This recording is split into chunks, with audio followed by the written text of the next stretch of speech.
মোর বাপ শুনছে মোর ভাই স্কলারশিপ পাইছে মোর ভাই কান্দিতে হাসিছে মোর বেটা স্কলারশিপ পাইছে।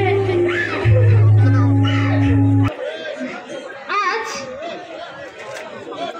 এই আন্দোলনের পর সফলতা নিয়ে আমরা একটি নাটক উপস্থাপন করব। আশা করব আপনারা সকলে মনোযোগ সহকারে দেখবেন।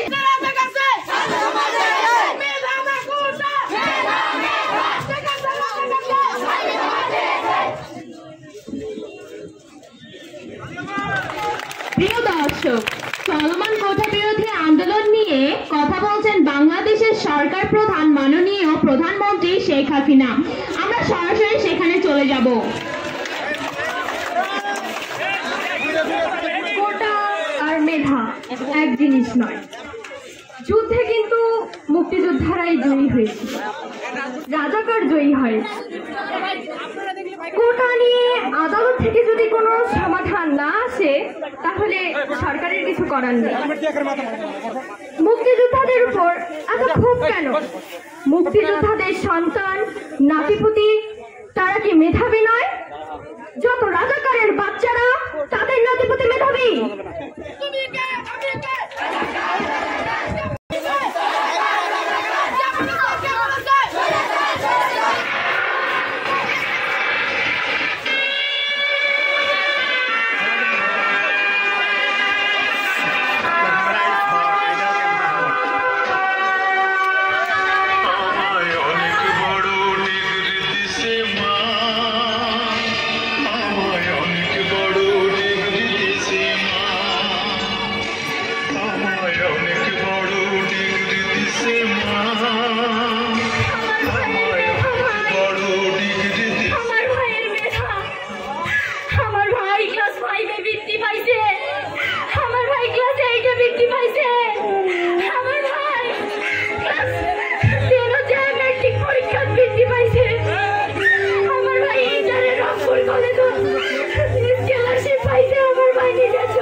আপনারা জানেন যে ইতোপূর্বে আমরা সরকারকে 9 দফা দাবি জানিয়ে আলটিমেটাম ঘোষণা করি, কিন্তু সরকারের পক্ষ থেকে আমাদেরকে কোনো রকম আশা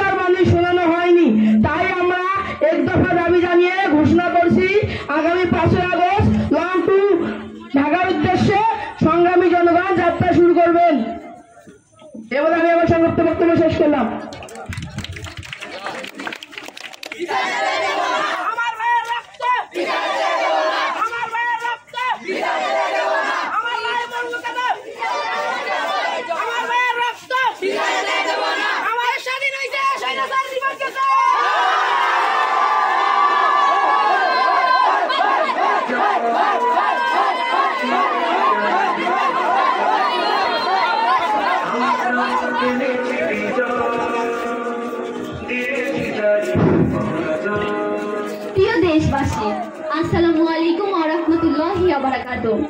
আজ আনন্দের দিন, আজ হলো আমাদের খুশির দিন। স্বৈরশাসক হাসিনার পদচ্যুত এবং দেশ থেকে তাড়িয়ে দেওয়ার মধ্য দিয়ে আমরা আজ আবারও দ্বিতীয় স্বাধীনতা অর্জন করলাম।